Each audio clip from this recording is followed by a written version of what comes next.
Allons maintenant plonger nos regards dans la parole de Dieu, cette parole merveilleuse qui vient de Dieu notre Père. Laissez notre Père nous parler, mais nous allons lui demander de nous aider par l'Esprit Saint qu'il nous a donné, que l'Esprit Saint nous conduise dans toute la vérité, afin que nous soyons bénis par le Père. Alors je vais demander à notre frère Jean s'il veut bien élever sa voix. Notre Père, comme le petit Samuel, nous voulons te dire, parle Seigneur, ton serviteur écoute. Oui Seigneur, nous voulons écouter ta parole et la mettre en pratique. Bénis celui qui parle en ton nom, afin que ta parole ait vraiment un effet sur chacun de nous. Au nom de celui qui demeure à tout jamais la parole vivante, notre bien-aimé Seigneur et Sauveur Jésus-Christ. Amen. Amen. Je vous invite à aller dans Jean chapitre 6. Nous allons voir la prévoyance de notre Père céleste. Combien il est prévoyant.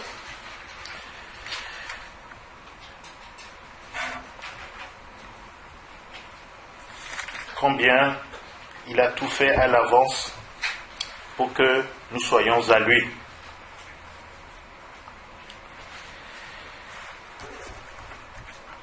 Après cela, Jésus s'en alla de l'autre côté de la mer de Galilée, de Tibériade. Une grande foule le suivait parce qu'elle voyait les miracles qu'il opérait sur les malades. Jésus monta sur la montagne et là il s'assit avec ses disciples. Or, la Pâque était proche, la fête des Juifs.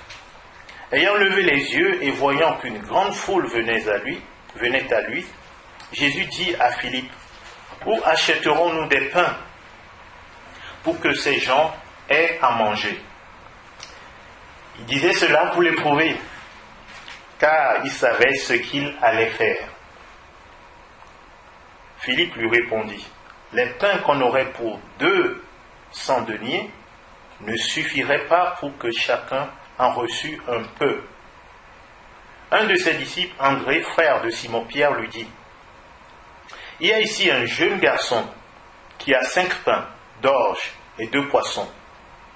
Mais qu'est-ce que cela pour tant de gens ?» Jésus dit, « Faites-les asseoir. » Il y avait dans ce lieu beaucoup d'herbes. Ils s'assirent donc au nombre d'environ 5000 hommes. Jésus prit les pains, rendit grâce et les distribua à ceux qui étaient assis. Il leur donna de même des poissons, autant qu'ils en voulurent. Lorsqu'ils furent rassasiés, il dit à ses disciples, « Ramassez les morceaux qui restent, afin que rien ne se perde. » Ils les ramassèrent donc, et ils remplirent 12 paniers avec les morceaux qui restèrent, les 5 pains qui restèrent des 5 pains d'orge, après que tous eurent mangé. Donc ils remplirent 12 paniers, avec le reste. Ces gens, ayant vu ce miracle que Jésus avait fait, disaient, « Celui-ci est vraiment le prophète qui doit venir dans le monde. » Et Jésus, sachant qu'ils allaient venir l'enlever pour le faire roi, se retira de nouveau sur la montagne, lui seul. Quand le soir fut venu, ses disciples descendirent au bord de la mer. Étant montés dans une barque, ils traversèrent la mer pour se rendre à Capernaum. Il faisait déjà nuit, et Jésus les avait pas encore rejoints. Il soufflait un grand vent, et la mer était agitée. Après avoir ramé environ 25 ou 30 stades, ils virent Jésus marchant sur la mer et s'approchant de la barque. Et ils eurent peur, mais Jésus leur dit, « C'est moi, n'ayez pas peur. » Ils voulurent donc le prendre dans la barque, et aussitôt la barque aborda au lieu où ils allaient. La foule qui était restée de l'autre côté de la mer avait remarqué qu'il ne trouvait là qu'une seule barque, et que Jésus n'était pas monté dans cette barque avec ses disciples, mais qu'il était parti seul. Mystère, c'est bizarre. Le lendemain, comme d'autres barques étaient arrivées de Tibériade, près du lieu où ils avaient mangé le pain après que le Seigneur eut rendu grâce, les gens de la foule ayant vu que ni Jésus, ni ses disciples n'étaient là, montèrent eux-mêmes dans ces barques et allèrent à Capernaum à la recherche de Jésus. Et l'ayant trouvé au-delà de la mer, il lui dit, « Rabbi, quand es-tu venu ici ?» Mais c'est bizarre, il y a ta barque, on ne t'a pas vu partir. Quand es-tu venu ici? Ils cherchaient Jésus, ils ont vu le miracle. Jésus savait que, suite à ce miracle, ils auraient pu chercher à le faire roi. Et Jésus s'est retiré. Et maintenant, ils le cherchent. Il y a beaucoup qui cherchent Dieu. Il y a beaucoup qui cherchent le Seigneur. Mais qu'est-ce que Jésus leur répondit? Qu'est-ce que Jésus leur a dit? Jésus leur répondit, en vérité, je vous le dis, vous me cherchez non parce que vous avez vu des miracles, mais parce que vous avez mangé des pains et que vous avez été rassasiés. C'est choquant, n'est-ce pas? Tu cherches Jésus, tu le trouves, tu lui dis, mais où étais-tu? Mais je ne te trouvais pas, je te cherchais partout. Et il te dit, mais tu me cherches juste pour des pains, pas pour les miracles. Ça peut nous choquer, on peut se dire, mais Seigneur, mais moi, attends, j'ai passé tout le temps à te chercher, et là, c'est tout ce que tu me dis. Parce qu'il veut leur dire quelque chose de plus important. Il dit, travaillez, c'est-à-dire faites tous vos efforts, non pour la nourriture qui périt, mais pour celle qui subsiste pour la vie éternelle. Et que le Fils de l'homme vous donnera, car c'est lui que le Père, que Dieu a marqué de son sceau. Travaillez, faites tous vos efforts, pas pour le pain qui périt. Le pain que nous mangeons chaque jour périt. Mais travaillez, faites tous vos efforts, cherchez qui? Le pain de vie. Ce pain-là, quand tu le manges, tu as la vie éternelle. Jésus leur dit, c'est pourquoi Jésus dit, c'est pas pour les miracles que vous me cherchez. Parce que ce miracle, si vous comprenez que ça vient de Dieu, vous allez me chercher pour le fait que je suis le pain de vie. Le pain pour la vie éternelle. Parce qu'en nous tous, nous avons un besoin. Le pain symbolise le besoin que nous avons tous envie de satisfaire. Mais Dieu nous dit, je veux te donner un pain que quand tu le manges, tu n'auras plus jamais faim. Nous avons tous ce vide en nous. On cherche du travail, on a le travail, après on se dit, bon, finalement, ça ne me procure pas ce que je voudrais. On cherche une maison, tant qu'on ne l'a pas, on se dit, oh là là, c'est dur. Ah, quand j'aurai ma maison, je serai le plus heureux ou la plus heureuse du monde.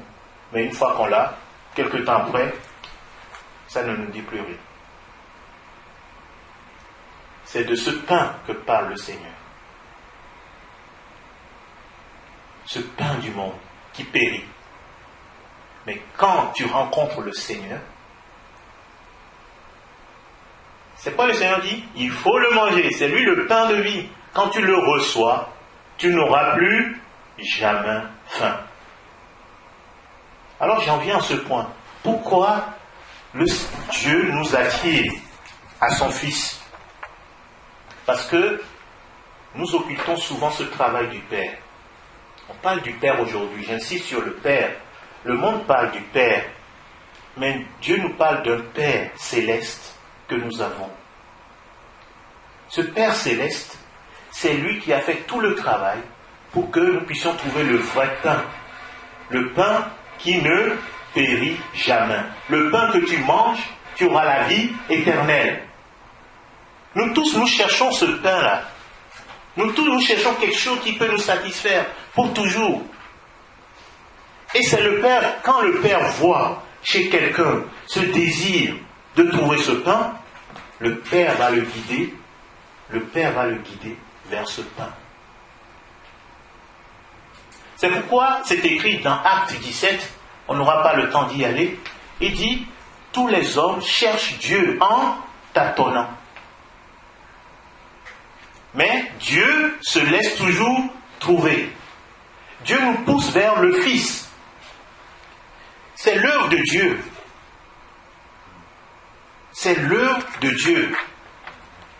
Dieu fait tout pour que nous puissions trouver ce pain que nous cherchons tant. Le pain que le Père nous donne.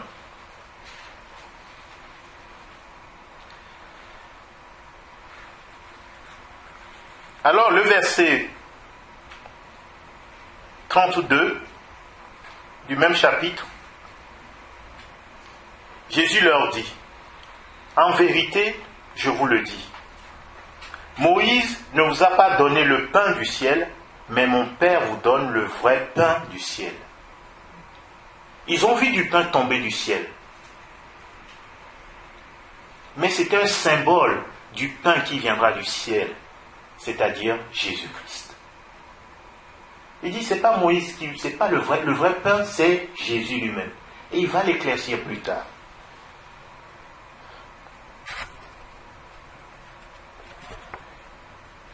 Le vrai pain du ciel, c'est notre Seigneur Jésus-Christ lui-même. Verset 37. Jésus leur dit, tout ce que le Père me donne viendra à moi, et je ne mettrai pas dehors celui qui vient à moi. Si tu cherches vraiment ce pain qui donne la vie éternelle, si tu le cherches de tout ton cœur, Dieu va te guider vers le pain de vie, Jésus-Christ. Et Jésus-Christ ne te mettra pas dehors. Il dit, je ne mets pas dehors tout ce que le Père me donne. Et c'est là que notre amour pour Dieu augmente. Nous comprenons que si nous sommes ici, enfants de Dieu, c'est parce que le Père nous a guidés vers qui? Jésus-Christ. Parce qu'il a compris ce besoin que nous avons dans le cœur, ce pain qui donne la vie éternelle, et dit, c'est mon Fils. On va lire, avant on reviendra dans Jean 6, on va lire Jérémie 2, verset 13. Jérémie 2, verset 13. Un tendre Père qui ne veut pas qu'aucun périsse, mais que tous reçoivent la vie éternelle. Un tendre Père qui nous a tant aimés qu'il a donné son Fils unique, afin que quiconque croit en lui ne périsse pas, mais qu'il reçoive la vie éternelle. Si tu manges le pain qui périt, tu vas périr. Mais si tu manges le pain qui ne périt jamais, tu ne périras pas. Tu auras la vie éternelle. Amen. Merci Seigneur pour ta parole qui est la vérité. Jérémie 2, verset 13. Est-ce qu'il y a un volontaire pour le lire?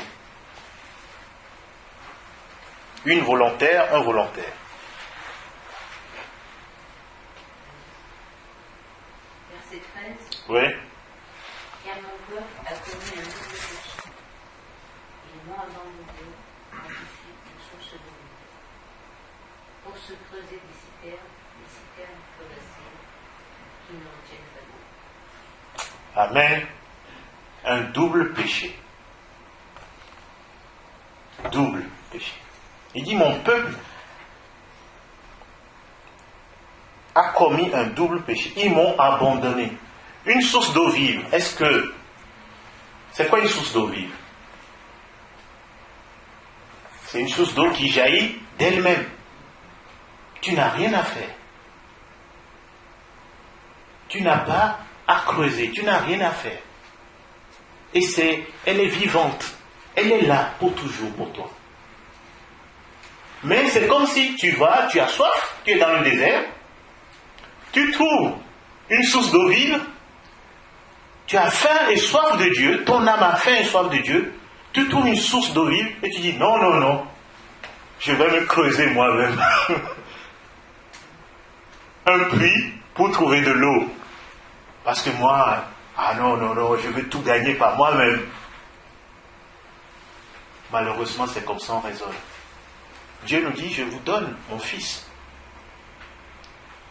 la source de la vie. Et l'homme dit, non, non, non, je vais creuser un puits moi-même. En plus, le deuxième péché, c'est quoi? C'est que l'homme creuse un puits, il fait ça qui ne retient pas d'eau. Plus précisément, c'est comme si tu prends une citerne, il dit, l'homme se fait des citernes crevassées. Vous avez vu les enfants jouer à la plage? Ils font des trous, et quand ils mettent l'eau de la mer, qu'est-ce qui se passe? Ça disparaît. Et malheureusement, c'est comme ça qu'on se comporte. L'homme veut satisfaire. Il fait lui-même son trou, sa citerne, mais elle est crevassée. Et Dieu dit, mais c'est un double péché. Un double péché d'abandonner Dieu, et deuxième péché, en plus de faire une citerne qui est crevassée.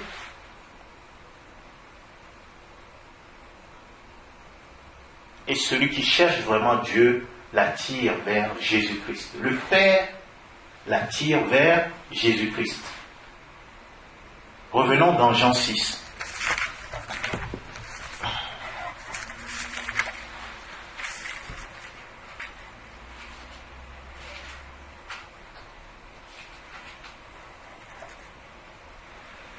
Verset 40. Il dit, la volonté de mon Père, c'est que quiconque voit le Fils et qu'il croit en lui ait la vie éternelle. C'est ça la volonté de Dieu, notre Père. La volonté de mon Père. Jésus parle de son Père. Tu trouves le pain de vie, tu crois en lui, tu le manges, tu as la vie éternelle. C'est ce que Dieu veut. C'est ce que Dieu veut pour tous les hommes. Les Juifs murmuraient, verset 41, à son sujet, parce qu'il avait dit, je suis le pain qui est descendu du ciel. Et il disait, n'est-ce pas là Jésus, le fils de Joseph, celui dont nous connaissons le père et la mère? Le Seigneur, quand il te donne le pain de vie, ça n'a pas forcément une apparence que tu crois. Ce que tu cherches toute ta vie, ce besoin de ton cœur, ce vide que tu veux combler, quand Dieu te l'apporte, c'est un emballage que tu peux repousser. Là, ils voient Jésus, ils disent, mais on le connaît, attends, c'est pas le fils de Joseph? Comment il peut nous dire qu'il est le pain de vie?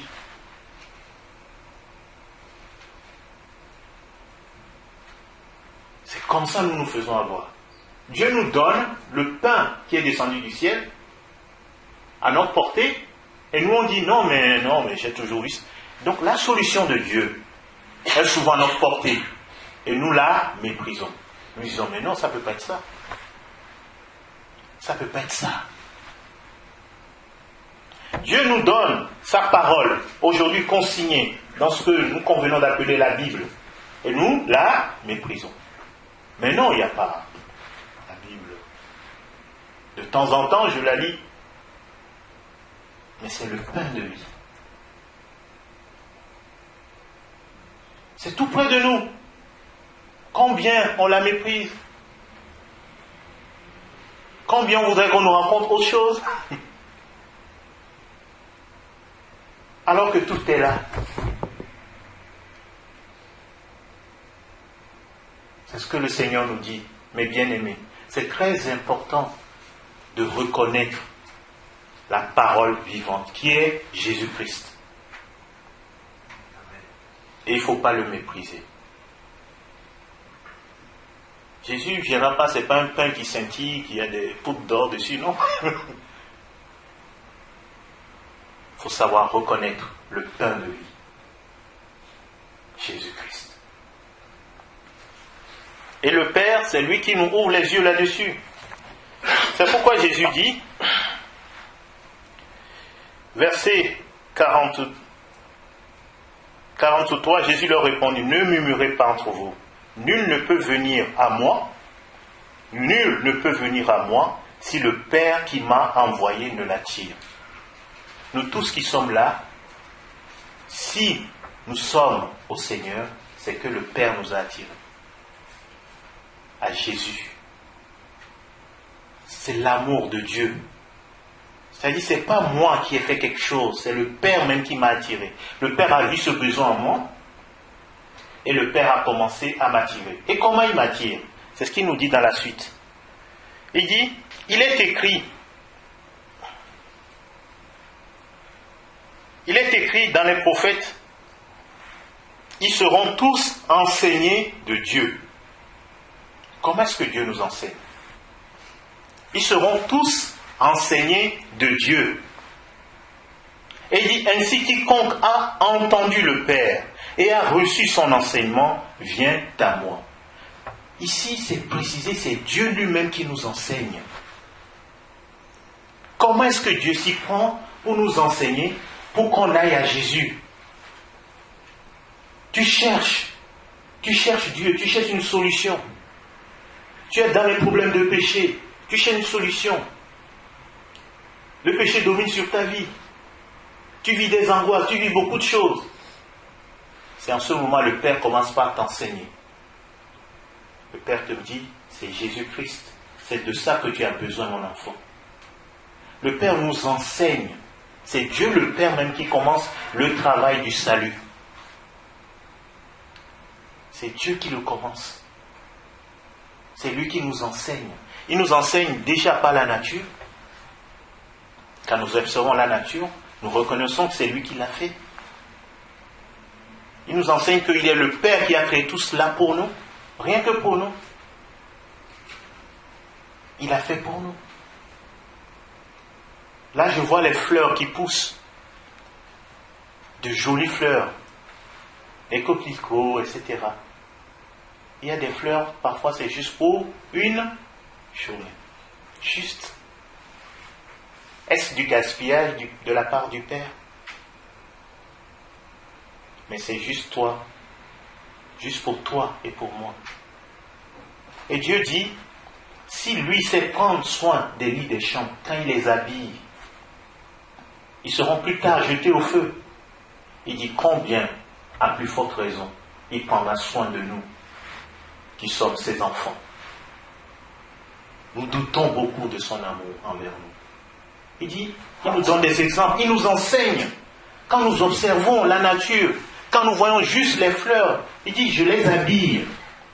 Mais toi, mon enfant, je prends soin de toi, plus que je ne prends soin des lits des champs. Il dit, je nourris les oiseaux, ils ne sèment ni ne moissonnent. Ils ne sèment ni ne moissonnent, mais je prends soin d'eux.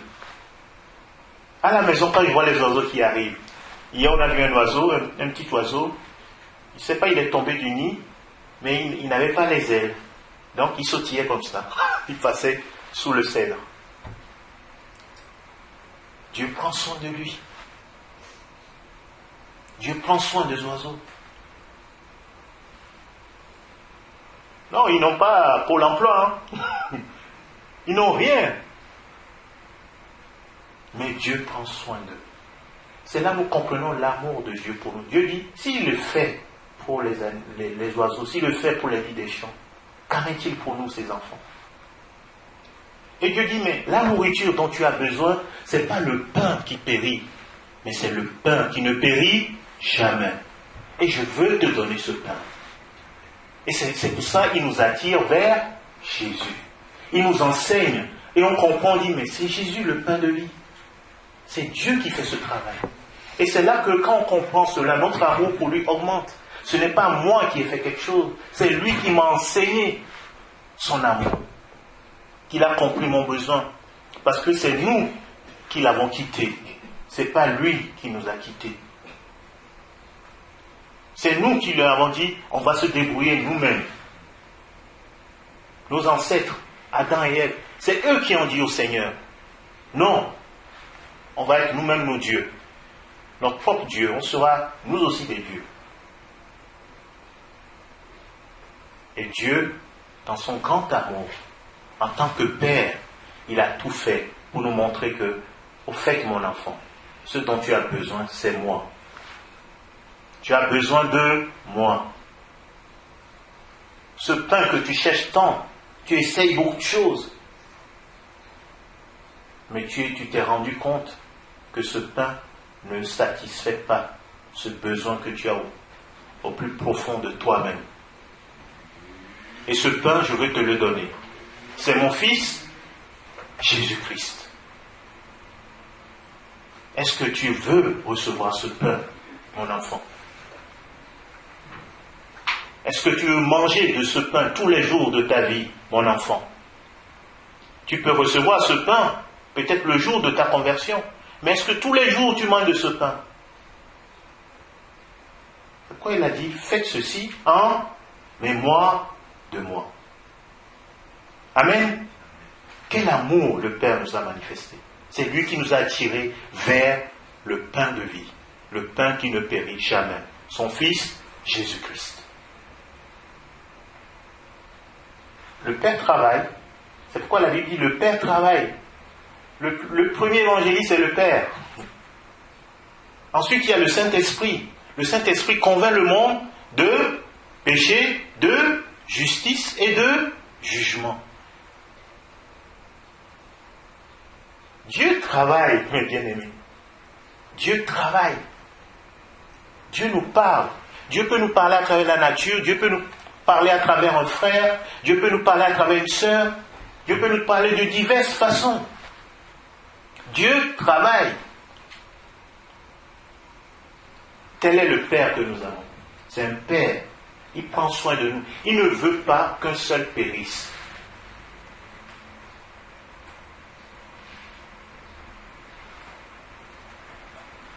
C'est pourquoi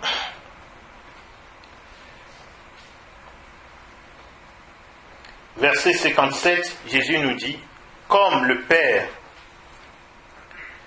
qui est vivant m'a envoyé et que je vis par le Père, ainsi celui qui me mange vivra par moi. C'est ça la vie chrétienne. Tu l'as reçu, tu vis par lui. Chaque jour, tu dépends de lui. C'est lui le pain de vie. Tu lui as fait confiance, tu continues à lui faire confiance.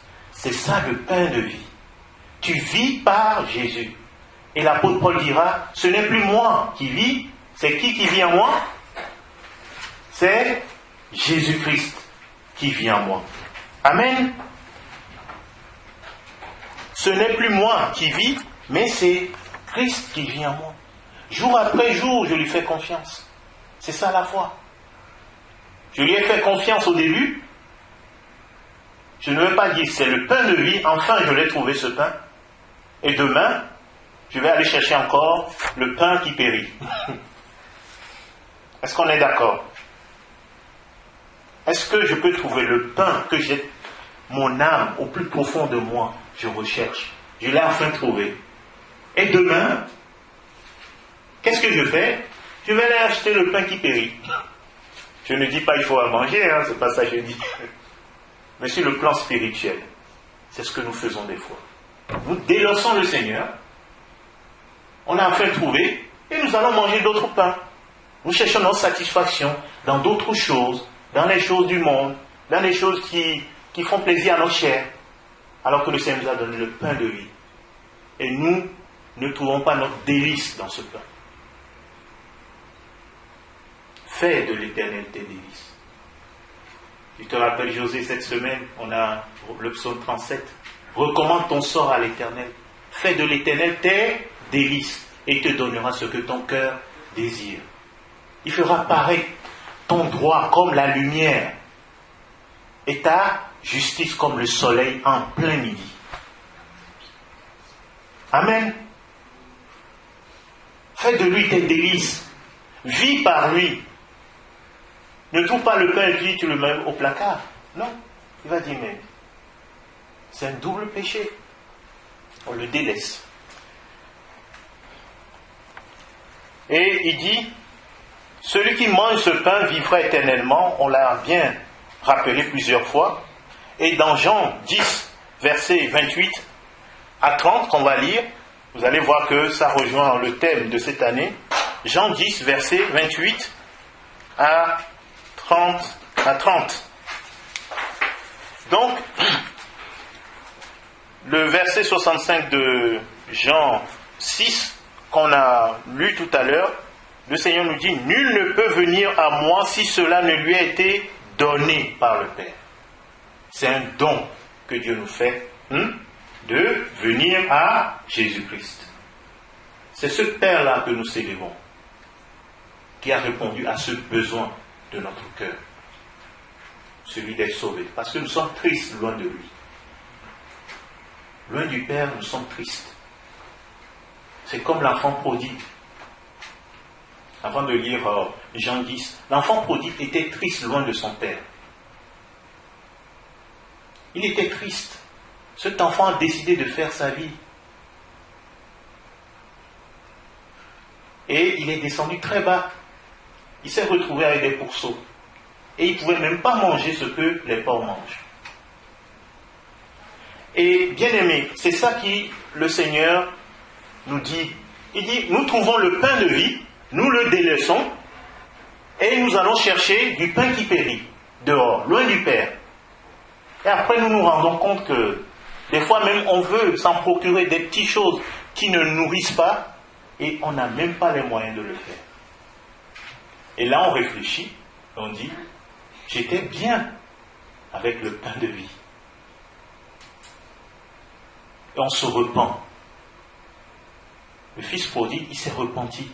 Quand il s'est approché du Père, le Père, et c'est cette relation qu'il veut avoir avec nous, il dit, je suis prêt à te pardonner tous les jours, j'ai tout fait pour que tu connaisses mon fils, je suis prêt à ce que tu reviennes à moi, mon enfant. Et quand je délaisse le pain de vie et que je vais pécher contre Dieu, Dieu, tout ce qu'il attend, c'est que je revienne à lui. Qu'est-ce que le Père a fait quand il a vu le Fils de loin? C'est lui qui a couru. Il est allé l'embrasser. Et le Fils a commencé à dire au Père, eh bien Père, je ne suis pas digne d'être appelé ton Fils. Digne, la dignité. Il a compris une chose, il a dit, j'ai perdu ma dignité de fils. Quand je pêche, c'est comme si je perdais ma dignité de fils. Il dit, je ne suis pas digne d'être appelé ton fils. Fais de moi juste un serviteur. Mais notre Père Céleste, il nous aime. Il ne dit pas, allez, bien fait pour toi, tu as péché, allez, tu vas être serviteur. Il dit, non, enlevez-lui, mettez-lui une belle robe. Donnez-lui un anneau. C'est mon fils. Quand tu viens à Dieu, tu confesses tes péchés. C'est ce que Dieu fait pour toi. Il te purifie par le sang précieux de Jésus. Heureux ceux qui lavent leur robe dans le sang de l'agneau. Ta robe est propre, jolie robe blanche. Oui, on parle de robe dans la Bible, hein, pour les hommes aussi. Jolie robe blanche. C'est comme ça, le Père, il veut nous voir beaux. Pas salis par le péché, non. Il veut nous voir beaux. Pas salis par le péché. Amen. Alors nous allons lire Jean 10, rapidement.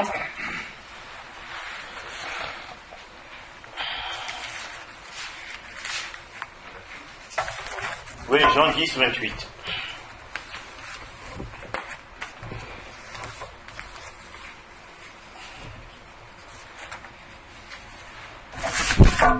Oui, qui veut le lire, s'il vous plaît?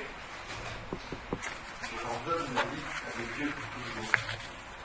Nous ne mourrons jamais. personne ne pourra les arracher de ma main. Mon Père me les a donnés, et mon Père est plus puissant que tout. Personne ne peut rien arracher de la main de mon Père. Mon Père et moi, nous sommes un. De nouveau, les Juifs ramassent des pierres pour les jeter sur Jésus. Alors, il leur dit, devant vous, j'ai fait beaucoup de bonnes actions de la part du Père. Pour laquelle de ces actions voulez-vous me tuer? Bon, oui, on va s'arrêter là. Au fait, il dit, mon Père qui me les a donnés est plus grand que tous. Et personne ne peut les ravir de la main de mon Père. Bien-aimé, tu as cherché Jésus. Le Père t'a enseigné. Le Père t'a amené à Jésus. Et Jésus nous dit ici, tu es ma brebis, tu as entendu la voix du Père. Le Père t'a appelé et tu as entendu sa voix. Il dit maintenant, il te donne une garantie. Personne ne peut te ravir de la main du Père. Amen. Personne ne peut le faire.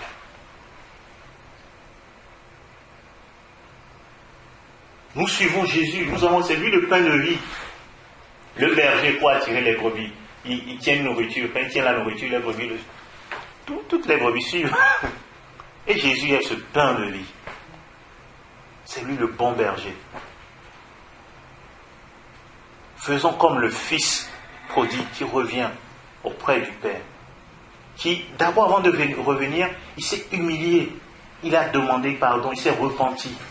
Et cette attitude de cœur, c'est avec ce avec quoi je voudrais qu'on finisse. Gardons cette attitude de cœur vis-à-vis de Dieu. Il veut que notre joie ne se perde pas. La joie du salut, la joie du pardon, que nous soyons conscients que nous sommes pardonnés de tous nos péchés. Vous savez, je suis chrétien, mais quand j'étais jeune, même jeune chrétien, j'ai fait des erreurs, j'ai fait des bêtises. J'ai fait des bêtises. Et plus tard, quand j'ai marché avec le Seigneur m'a montré mes erreurs. Et j'ai pleuré. J'ai pleuré pas parce qu'il a mis son amour en moi. J'ai pleuré parce que je me suis dit, Seigneur, je n'ai pas été digne de toi, comme ce fils prodigue. Le Seigneur fait cela pour ses enfants. Non pas pour les attrister, mais par amour. Pour qu'on n'aime plus ces citernes crevassées qui ne retiennent pas d'eau, mais qu'on préfère toujours le pain de vie. Nous allons lire, pour finir, Ézéchiel 16, versets 59 à 63. Non pas pour finir sur une note de tristesse, mais la tristesse selon Dieu produit toujours la joie. La joie que personne ne peut nous voler. Mais la tristesse du monde produit la mort. La tristesse selon Dieu nous amène toujours à chercher, à être près de notre Dieu. Ézéchiel 16, versets 59 à 63.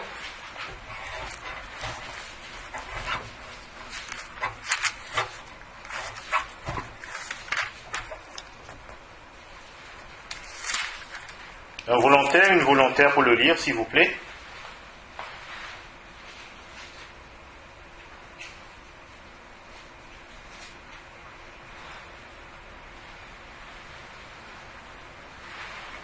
Un volontaire, une volontaire. Car ainsi parle le Seigneur l'Éternel. J'agirai envers toi comme tu as agi, toi qui as méprisé le serment en rompant l'alliance. Mais je me souviendrai de mon alliance avec toi au temps de ta jeunesse, et j'établirai avec toi une alliance éternelle. Tu te souviendras de ta conduite et tu en auras honte. Quand tu recevras tes sœurs, les grandes et les petites, et je te les donnerai pour filles, mais non en vertu de ton alliance. J'établirai mon alliance avec toi, et tu sauras que je suis l'Éternel, afin que tu te souviennes du passé, que tu rougisses, afin que tu n'ouvres plus la bouche, et que tu sois confuse quand je te pardonnerai tout ce que tu as fait, dit le Seigneur l'Éternel. Amen. Le Seigneur dit, voilà, afin que tu te souviennes du passé et tu rougisses. à cause de son alliance éternelle. Et que devant ça, tu reconnaisses que, Seigneur, des fois, j'ai délaissé le pain de vie. Et que je suis allé chercher le pain qui périt. Tu m'as montré le pain de vie. Et il dit, quand je te pardonnerai tout, Dieu veut qu'on ait la conscience du pardon de nos péchés et non la conscience du péché. Tant qu'un péché n'est pas pardonné, on n'est pas conscient que Dieu nous a pardonné, qu'est-ce que nous faisons? Nous tombons dans la culpabilité. Mais Dieu veut te pardonner afin que tu aies la joie du salut. Amen. Dieu veut nous... C'est-à-dire, Dieu ne fait pas les choses pour nous détruire. Quand Dieu juge ton cœur et te montre un péché, c'est pour te pardonner. Ce n'est pas pour t'accuser. Dieu produit la conviction du péché et non la condamnation. Dieu ne veut pas notre condamnation. Ce qu'il attend de nous, c'est de faire comme le fils prodigue. J'ai péché contre toi, mon Père. Je te demande pardon. Et lui, il nous pardonne tout. Quand je te pardonnerai tout ce que tu as fait. Et c'est là, c'est le moteur de la vie chrétienne. C'est de savoir que Dieu nous a tout pardonné. C'est le moteur. Heureux celui à qui on pardonne toutes les iniquités. Dieu nous a tout pardonné à la croix. Tous nos péchés ont été pardonnés. Et Dieu veut qu'on soit conscient de cela, toute notre vie durant. Et c'est ainsi que nous l'aimons. Mais je ne peux pas aimer Dieu tant que je pense qu'un péché du passé n'a pas été pardonné et que je vis encore. L'ennemi vient m'accuser. Je ne suis pas libre si j'agis ainsi. Mais Dieu veut que son peuple soit toujours conscient que tous ces péchés lui ont été pardonnés. Et que nous avons une alliance éternelle, c'est ce qu'il dit. Une alliance éternelle avec lui.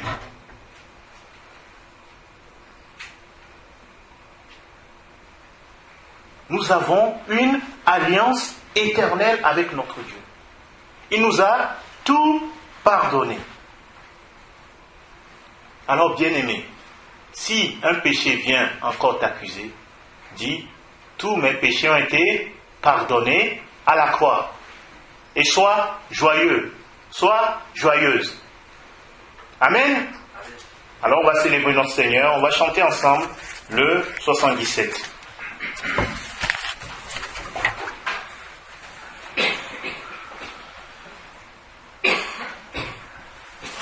Le 77, Dieu nous a tout pardonné, soyons joyeux. Parce qu'on a un Dieu de joie, il veut que nous soyons joyeux. C'est pourquoi il nous a tout pardonné. Il nous a pardonné tous nos péchés. Si nous fait nous souvenir de nos péchés, ce n'est pas pour nous détruire, mais c'est que nous soyons purifiés, notre conscience soit libérée de tout péché. S'il vous plaît, on va se lever pour chanter ce cantique.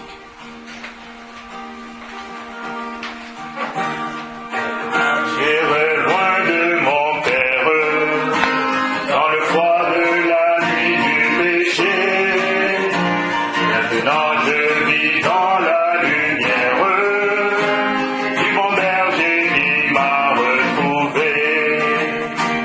Oui, le bonheur et la grâce m'accompagneront tous les jours de ma vie. Oui, le bonheur et la grâce m'accompagneront tous les jours de ma vie. J'habiterai dans la maison de l'Éternel. J'habiterai dans la maison du Père. Oui, le bonheur et la grâce m'accompagneront tous les jours de ma vie. Il me conduit près des sources calmes. Je me repose dans son amour. Chaque jour il restaure mon âme. Et dans ses sentiers j'ai le secours. Oui, le bonheur et la grâce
tous les jours de ma vie. Oui, Père, nous te remercions parce que tu veux que le bonheur et la grâce nous accompagnent tous les jours de notre vie. Merci de nous avoir donné la vie éternelle. Jésus-Christ qui est le pain de vie, ce pain qui ne périt jamais. Et celui qui mange ce pain vivra pour l'éternité. Et même si nous quittons cette terre, tu nous ressusciteras au dernier jour. Oui, merci Seigneur pour cette vie éternelle. Merci Père de nous avoir enseigné, de nous avoir attirés vers Jésus. Merci Père pour cette bonté. Tu nous as attirés vers ton Fils, celui dont nous avons besoin et dont nous avons toujours besoin. Merci qu'il règne en nous, qu'il conduise nos vies et qu'il soit notre Seigneur au siècle des siècles. Que notre confiance en lui augmente jour après jour, parce qu'il est le roi des rois, le pain de vie, le Seigneur des seigneurs. Oui, Père, nous te louons encore ce matin. Tu es notre Père et merci de nous avoir engendrés en Christ Jésus. Sois béni pour l'éternité, au siècle des siècles. Amen. Veuillez prendre place, s'il vous plaît.